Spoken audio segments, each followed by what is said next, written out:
तो hello hi नमस्ते। हम ये सब बाद में करेंगे। हम आपको बता दें कि आपने हमारे पहले वाले वीडियो को मेकर्स तक लगभग तो पहुंचा ही दिया है।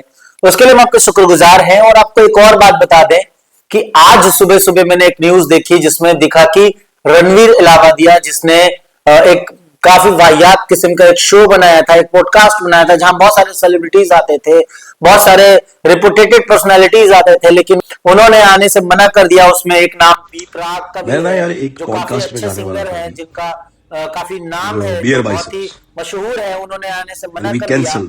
और ये सब क्यों हुआ? वो हमारी और आपकी मेहनत से, मेरी भी नहीं, आपकी मेहनत से। ये गाली गलौज, ये चीजें लोग कहते हैं कि ये डार्क कॉमेडी के लिए हम यूज करते हैं। भाई साहब, कॉमेडी तो कपिल शर्मा भी करते हैं, कॉमेडी तो यशराज भी करते हैं, बहुत सारे मैं भी करता हूं। वो अलग बात है कि आप लोगों को कॉमेडी नहीं दिखती, निकल नहीं रही है। हम पहले जब वीडियोस लेके आए थे तो वो सिर्फ हमारा इंडियाज गॉट टैलेंट, वो जो क्या नाम था उसका, वो समय रैना, उस पर शो था जो केबीसी में आया। मुझे बुरा लगा, मैंने ये बात बोली और आप लोगों ने वीडियो को देखा, शेयर किया, पसंद किया। अच्छी बात है क्योंकि हम और आप मिलकर एक आवाज बन रहे हैं लोगों को जागरूक करने की कि India's not accepted this language. और ये गाली गलौज अब्यूज नहीं नहीं एक्सेप्ट करता भाई। हमारा कल्चर वैसा नहीं है, हमारी संस्कृति वैसी नहीं है, हम वैसे लोग नहीं है।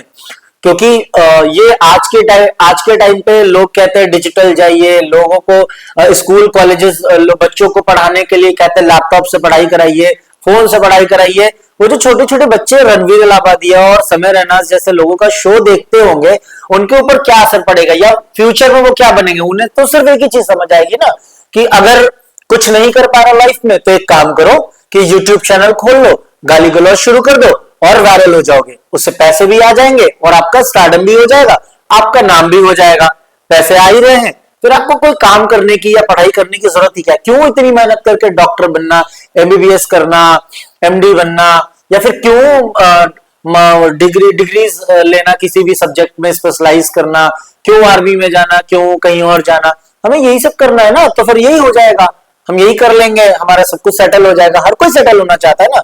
वो एक छोटा सा बच्चा, मैं आपको एग्जांपल बताता हूँ। मेरा भांजा है, छोटा है, अभी 10 12 14 साल का है।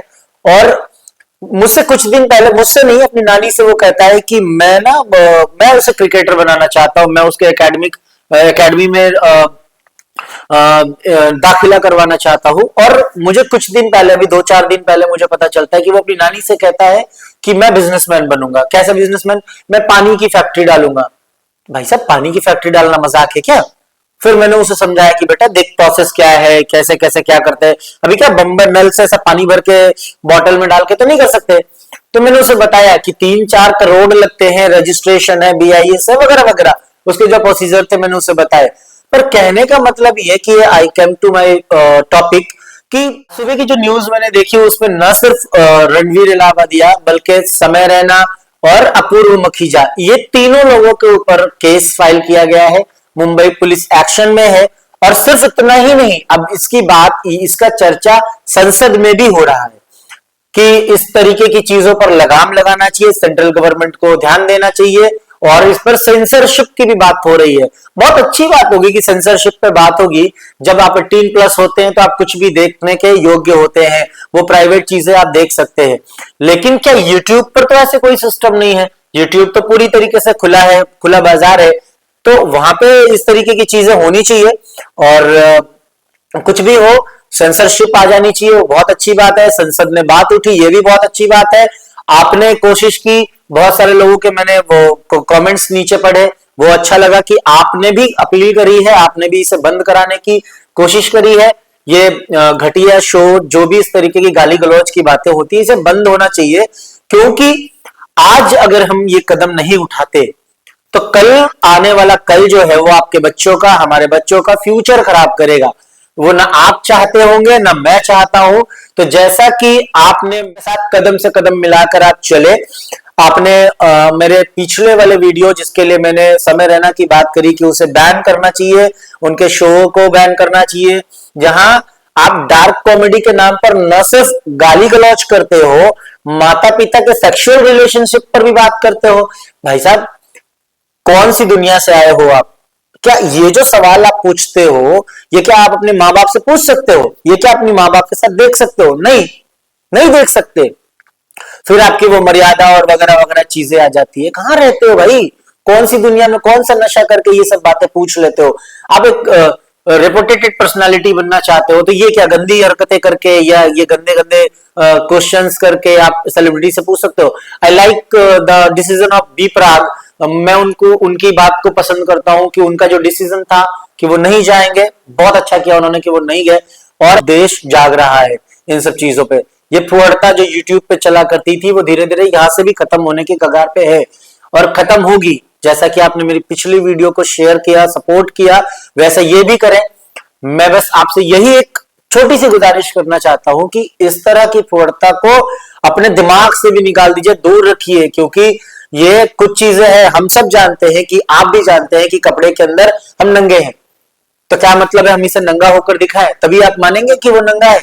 नहीं भाई साहब, सब जानते हैं कि नंगे हैं। तो वो, उसे एक मर्यादा है, हमारे बीच, हमारे पेरेंट्स के बीच एक मर्यादा है, उसे रखिए। तो बहुत बहुत शुक्रिया आपका, आपने मेरे पिछले वीडियो को पसंद किया, उसे देखा और आप हमारे आवाज बने, और ऐसे ही हमारी आवाज बने। हमें उम्मीद है कि आप इस वीडियो को भी उतना ही प्यार देंगे, मेकर्स तक पहुंचाएंगे। जिस तरह से इंडिया गॉट टैलेंट और रणवीर इलाहाबादिया, क्या नाम है उसका, रणवीर इलाहाबादिया के शो को बैन करने की बात हुई, या उनके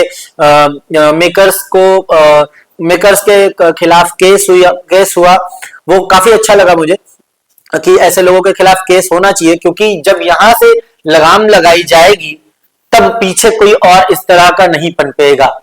वरना ये लोगों ने तो लोगों का मन बढ़ाया है कि गाली गलौज आम बात है, कोई दिक्कत नहीं है, सरकार सो रही है। ऐसा नहीं है भाई साहब, सरकार नहीं सो रही है। सरकार तक जब तक मुद्दे पहुंचेंगे तब तक आपका सॉरी भी काम नहीं आएगा। और पहुंच चुका है, संसद में बात हो रही है, इसका मतलब पहुंच चुका है। मोदी जी ने, मुझे भी ऐसा लगा कि एक भाई का मैंने इंटरव्यू देखा, उसने कहा कि मोदी जी ने शायद किसी गलत आदमी को सम्मानित कर दिया। हो सकता है, मोदी जी को क्या ही पता होगा कि वो क्या करता है या वो क्या। तो मोदी जी ने तो देश के युवाओं को आगे आने का एक प्रोत्साहन, सम्मान दिया, तो उनकी तो कोई गलती ही नहीं है। लेकिन ये जिनको प्रोत्साहन मिलने के बाद, जिनको सम्मान मिलने के बाद, जिनके पैर जमीन से सीधा आसमान पे चले गए, उनका क्या? तो बहुत बहुत शुक्रिया आपका, और आप इस वीडियो को भी उतना ही प्यार देंगे मुझे उम्मीद है। और फिर मिलते हैं, और बहुत धन्यवाद।